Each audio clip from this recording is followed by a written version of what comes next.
Bonsoir et bienvenue sur le plateau du magazine cdg.com pour ce rendez-vous hebdomadaire entre vous, nous et un invité pour faire le point sur votre semaine. Alors comme vous avez pu remarquer, cdg.com a un nouveau logo. Alors nous remercions tout de suite le maître principal Gambet pour ce petit coup de main ô combien apprécié. Voilà un nouveau logo, des reportages beaucoup plus soignés. Donc l'équipe du mag se met en 4 pour vous satisfaire. Voilà, je cède tout de suite la parole à Christine pour l'édito.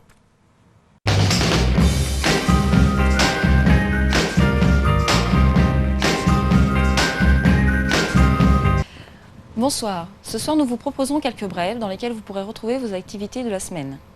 Notre invité sera ensuite le capitaine de frégate, Zimmermann. Il nous éclairera sur son activité à bord et sur la flottille 4F. Nous vous proposerons ensuite un clip vidéo, à vrai dire, un clin d'œil à la 4F. Le micro-trottoir nous permettra d'achever notre découverte du Hawkeye et de son équipage. La Minute.com donnera la parole à un de nos plus grands fans, le dentiste.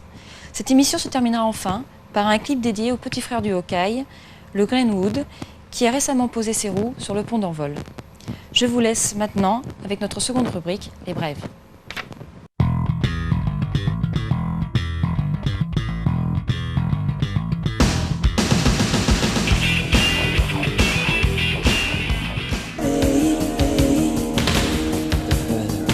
Mercredi, la 4F était en embuscade sur le pont afin de fêter comme il se doit le 300e appontage de son commandant, le capitaine de frégate Zimmermann.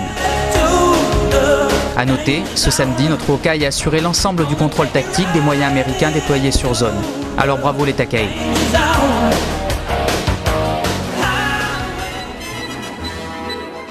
Le jeune Anakin Skywalker était parmi nous cette semaine. L'épisode 1 de la nouvelle trilogie Star Wars a été projeté jeudi soir en salle distraction.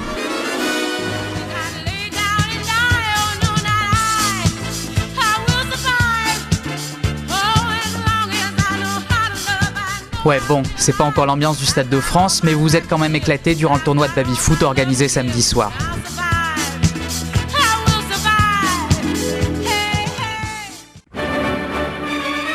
Et maintenant, laissons parler les images.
Bonsoir commandant. Bonsoir. Merci d'avoir accepté notre invitation sur le plateau de cdg.com. Vous venez de réaliser votre 300e appontage. Est-ce que vous pourriez nous parler de votre cursus au sein de la Marine nationale? Eh bien, je suis entré dans la marine en 1980, c'est-à-dire il y a 20 ans. J'ai débuté comme matelot élève pilote au CPN à Saint-Raphaël, sous les cieux azuréens de la Provence. J'ai été breveté multimoteur. J'ai participé ensuite à une transformation sur alizé J'ai effectué le cours des officiers de réserve servant en situation d'activité en 1985 et j'ai servi principalement en unité d'Alizé avec une petite aération outre-mer qui était très agréable en Polynésie au sein de la 12S, qui est une unité de surveillance maritime et je m'occupais plus particulièrement du secours maritime. Et ensuite, j'ai fait une affectation à l'état-major parce qu'il faut toujours payer un petit peu le plaisir que l'on a eu les années précédentes. Et j'ai été ensuite désigné comme commandant second de la flottille de Hawkeye qui était alors en instruction aux États-Unis. Et j'ai pris le commandement de la flottille 4F à l'été 2001. J'ai à peu près un peu moins de 5000 heures de vol et effectivement 303 appontages depuis la dernière fois. Très bien. Est-ce que vous pourriez nous parler un petit peu de l'organisation de la flottille 4F ? Alors, la flottille 4F est une unité relativement jeune. Elle est issue de la 4F sur Alizé qui a été mise en sommeil en 1997. Son personnel ainsi que du personnel de l'ensemble de la marine de surface, détecteurs, de l'aéronautique navale, des différentes composantes, hélicoptères, patrouilles maritimes, aviation embarquée, sont allés se former aux États-Unis pour la mise en œuvre technique et opérationnelle de l'E2C Hawkeye. Cette période a duré 2 ans, à peu près 1 an et demi à 2 ans, et nous sommes revenus en fin 98, début 99, pour participer aux essais militaires de l'avion, c'est-à-dire son intégration dans son nouveau contexte technico-opérationnel, et les essais aviation de l'E2C à bord du Charles de Gaulle, lors des premières sorties à la mer du Charles. Bien, donc ça nous amène tout de suite à parler des différentes missions qui sont allouées à la 4F. Alors, les missions, elles découlent un peu des essais militaires et des capacités de cet avion. Donc, à l'issue des essais aviation, on est entré dans une phase de montée en puissance de la flottille qui a permis de définir un peu tout, l'aspect emploi de l'avion, donc qui découle du magnifique outil de détection et de coordination des moyens aériens qui peuvent être mis à son profit. Alors, il y a 2 aspects. Il y a un aspect sûreté de la force, défense de la force, c'est-à-dire détection des cibles, qu'elles soient maritimes ou aériennes, vis-à-vis de la sûreté de la force navale à la mer. Et il y a également un aspect beaucoup plus offensif qui est le soutien aux missions de projection de puissance. C'est ce que nous vivons aujourd'hui dans le cadre de Heracles Enduring Freedom. C'est-à-dire que nous accompagnons les dispositifs d'assaut vers la terre et vers la mer. On les protège vis-à-vis d'une menace aérienne ou sol-air, missiles, radars de conduite de tir. On leur fournit un préavis d'éjection, une espèce de bulle qui va entourer le dispositif d'assaut. Et on va guider sur des cibles aériennes, sur des menaces, on va guider des intercepteurs qui sont en escorte du dispositif. Là, aujourd'hui, sur Enduring Freedom, nous effectuons un travail qui est légèrement différent, puisque parlons d'actualité. La tâche du Hawkeye, c'est la gestion de l'espace aérien, de la frontière afghane jusqu'au trait de côte pakistanais. C'est-à-dire que là, on effectue à la fois du contrôle en route, c'est-à-dire qu'on coordonne tous les moyens aériens qui sont impliqués, on les espace par rapport aux avions civils, par rapport aux autres aéronefs, on contrôle un peu de tout, hein, ça va du U-2 jusqu'au B-1 en passant par la panoplie des chasseurs bombardiers de l'US Navy et de l'US Air Force, ainsi que nos Mirage 4, bientôt les Mirage 2000 et les SEM tous les jours. Et également, on s'occupe de la gestion du pétrole qui existe sur zone, parce que bien sûr ce théâtre est très profond, donc il y a beaucoup de tankers, et là on s'occupe de la gestion du pétrole des tankers pour qu'ils puissent les donner aux chasseurs qui sont sur le territoire. Très bien, donc tout ce travail en vol nécessite une grosse part de maintenance. Est-ce que nous pourrions la quantifier ? Alors une grosse part de maintenance, une grosse part de travail pour tous, que ce soit pour les pilotes, les tacticiens d'aéronautique, les officiers systèmes d'armes qui sont à l'arrière de l'avion, et également pour les techniciens. Donc une mission, c'est 4h30 à peu près de vol, entre 4h30 et 5h. Ça demande 2 à 4 heures de préparation à l'avance, à peu près une demi-heure à 1 heure de débriefing. Plus pour les techniciens, cela demande une grosse activité qui est quantifiée aujourd'hui à peu près à une vingtaine d'hommes-heures par heure de vol. C'est vous dire que cet avion est très lourd à maintenir et à mettre en œuvre. Et il fait partie du top 5 des avions les plus enquiquinants de l'aéronautique navale. D'accord, très bien. À bord des porte-avions américains, les Hawkeye sont aussi présents. Est-ce que vous pourriez nous parler de cette adaptabilité et des spécificités techniques? Est-ce que nous avons les mêmes? Eh bien, puisqu'on emploie un mot très à la mode, c'est l'interopérabilité. Eh bien, nous sommes parfaitement interopérables avec les Américains puisque nous disposons exactement du même standard que les escadrons de première ligne. Nous n'avons pas le Hawkeye 2000, il y a un seul escadron qui est aujourd'hui sur Hawkeye 2000, c'est un escadron américain de la côte ouest. Nous avons exactement le même matériel que les 6 escadrons de première ligne. C'est le standard, ce qu'on appelle le standard groupe 2+. C'est les mêmes outils, puisqu'on le voit, puisque nous volons avec des Américains à bord de nos avions, et nous avons des officiers systèmes d'armes qui volent à bord de leurs avions régulièrement. Il n'y a aucun problème, nous sommes parfaitement interopérables avec eux. Très bien, nous en sommes pour la mission Héraclès, la flottille surtout, à près de 500 heures de vol. Est-ce que vous pourriez nous parler un petit peu de la capacité du Charles de Gaulle à accueillir un tel aéronef, le soutien technique, les différents ateliers? Je vous dirais que le Hawkeye est au Charles de Gaulle, ce que CDG.com est à Canal Charlie. C'est-à-dire, c'est une partie du groupe aérien du Charles de Gaulle qui regroupe une entité, la 4F, qui pique au sein de la base de Lambyway un renfort pour venir à bord du Charles de Gaulle, le placer soit au sein des équipes de piste, soit au sein des ateliers du Charles. Et donc aujourd'hui travaille avec le groupe aérien de manière parfaite et harmonieuse, notamment sur le plan du soutien technique, des ateliers, du porte-avions, sur le plan du soutien opérationnel, préparation de mission, débriefing, sur le plan de la conduite des opérations avec les équipes de CO, avec tout ce qui est liaison de données et ainsi de suite, et également avec l'environnement aéronautique. Vous avez vu qu'on a ponte de jour et de nuit sans beaucoup de restrictions autres que celles de la plateforme et que nous n'avons pas de limitation particulière en raison du Charles de Gaulle. C'est un outil adapté au Charles de Gaulle. C'est le seul mot simple qu'on puisse évoquer quand on parle de ce couple Charles de Gaulle-Hawkeye, outil adapté et qui a encore un potentiel extraordinaire. Très bien, donc je me permettrai de vous poser la dernière question. Est-ce que le 3e Hawkeye est prêt à arriver? Oui. On l'aura un jour? Alors bien sûr qu'on l'aura un jour, il a été acheté, donc généralement quand la ménagère achète un produit, elle s'attend à l'avoir. On l'aura fin 2003, début 2004. Alors ça va nécessiter un appel de candidature pour renforcer le service technique, puisqu'on va monter un petit peu plus en puissance. Il va y avoir des stages de formation qui vont commencer à débuter, et puis pour remplacer aussi les gens qui s'en vont, parce que bien sûr, des techniciens formés à l'école industrielle américaine pendant 2 ans et qui parlent anglais couramment, eh bien c'est en quelque sorte du miel pour les industriels, et bien sûr il va falloir remplacer les gens qui s'en vont. Donc il y a une aspiration qui va se produire, notamment sur le plan de la maintenance, pour arriver à parfaitement adapter ce nouvel avion. C'est un nouveau standard en plus, ce nouvel avion au groupe aérien et en remplacement des systèmes d'armes qui sont aujourd'hui sur les deux précédents, qui vont être rétrofités jusqu'en 2005.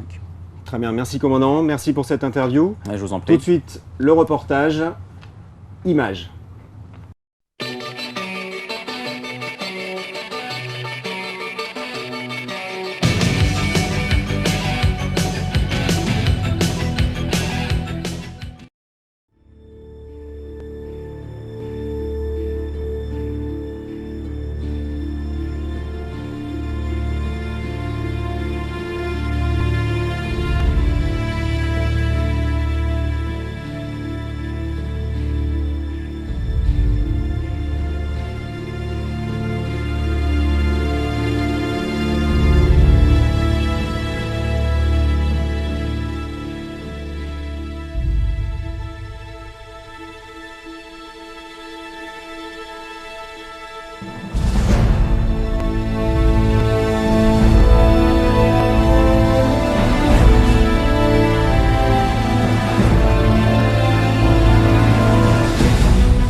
West, descend, flight level 250, and do you have any picture for me?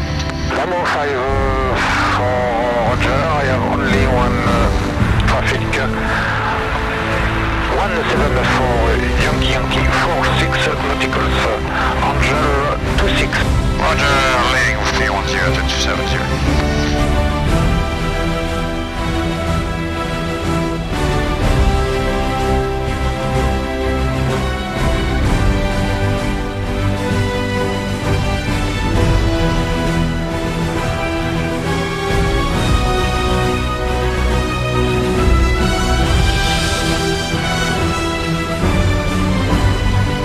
Break, flash 84 demo, cleared your enter.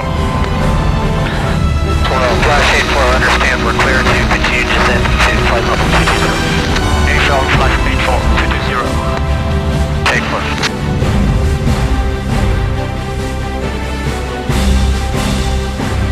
Voici 54, route avion 274, charge 20. 274 et en passant.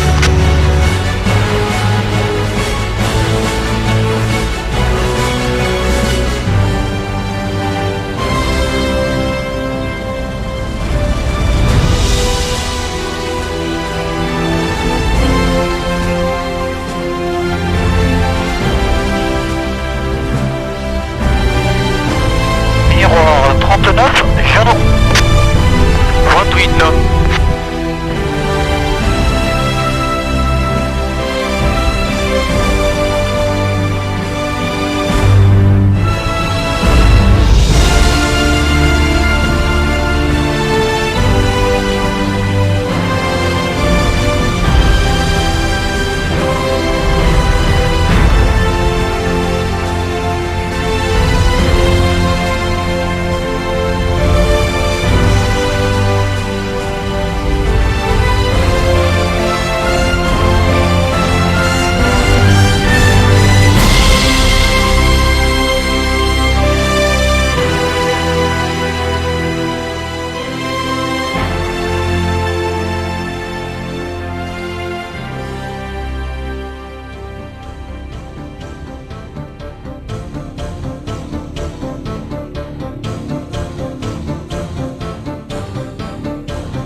Pour terminer ce clin d'œil sur la flottille 4F, notre équipe a voulu en savoir plus sur vos connaissances sur le Hawkeye.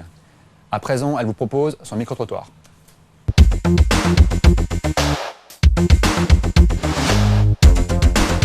Alors le rotodome, c'est la petite parabole qui est au-dessus. Ça doit servir à détecter donc, tout ce qui se passe au niveau du sol et sur la mer. À faire des crêpes, je crois. Bon, écoute, je crois que le rotodome sert à réguler l'activité aérienne dans une zone bien définie. C'est un radar, quoi. À détecter des avions au loin. C'est un radar pour détecter les avions et tout ce qu'il y a autour. À supporter le radar du Hawkeye. À détecter les avions. Le rotodome, donc c'est le radar. C'est pour détecter les avions à distance. C'est un radar. Voilà, ouais. Un radar. C'est ce qu'il y a au-dessus du Hawkeye, ce qui tourne. Ce qui sert de radar. Ce qui sert de radar. Pour les plus bêtes, la grande pizza. La grande pizza. Mais il n'y a pas les olives dessus.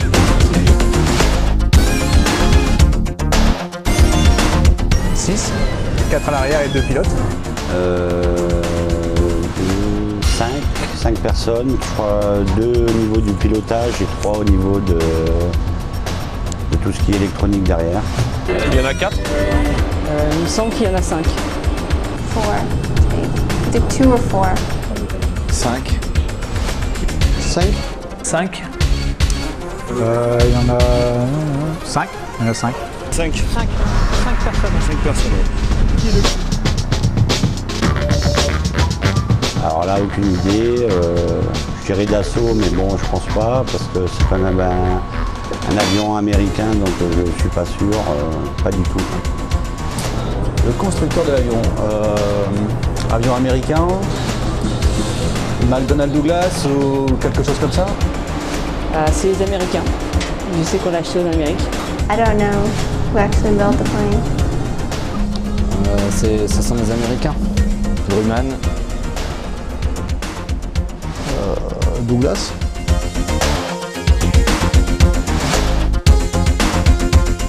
Ça m'étonnerait. Sinon, il faut qu'ils aient un gros casque pour transpercer la coque, mais bon. Non. Ce sera plutôt. Enfin, je pense pas. Ça me paraît assez invraisemblable, mais bon. Yes. Seulement à l'avant. Non.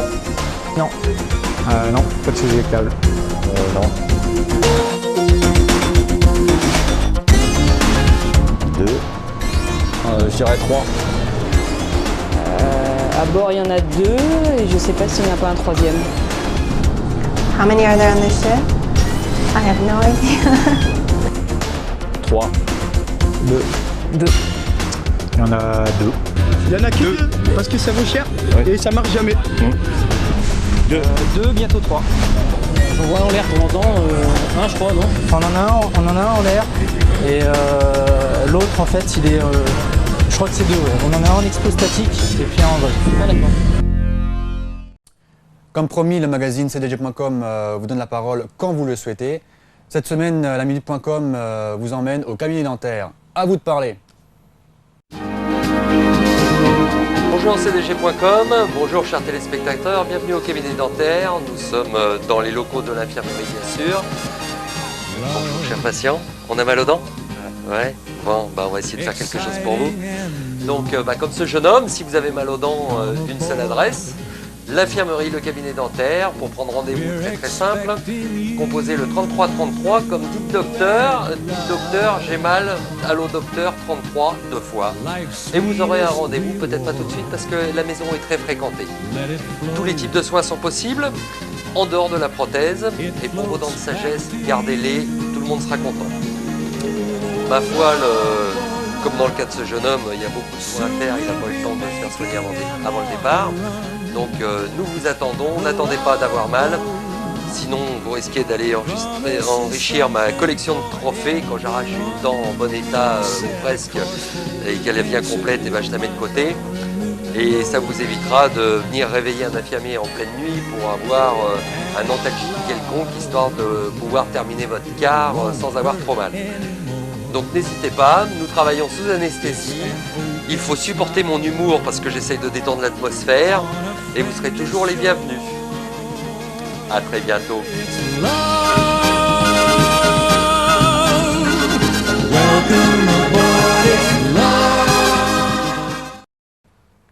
La dernière séquence de ce soir, c'est un clip dédié au petit frère du Hawkeye. Il s'agit du C2 Greyhound.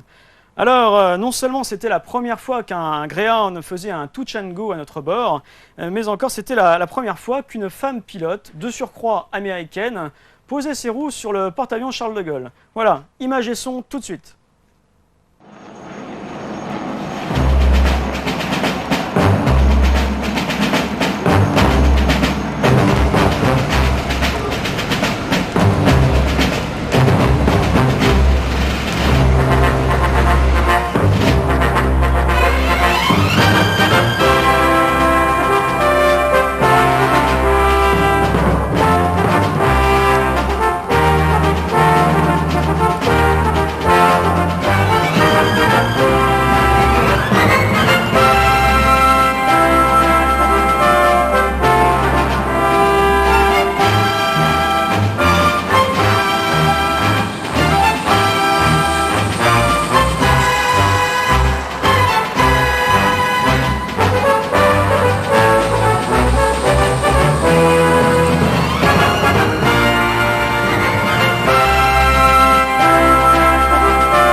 C'en est fini pour ce magazine dédié à la flottille 4F.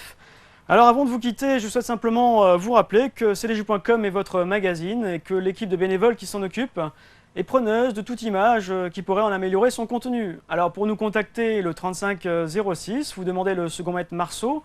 Le 2651, Canal Charlie se fera une joie de nous passer vos idées et vos images. Voilà, il ne me reste plus qu'à vous souhaiter une bonne soirée, une bonne semaine et toute l'équipe du MAG vous dit à bientôt. Remember we played together.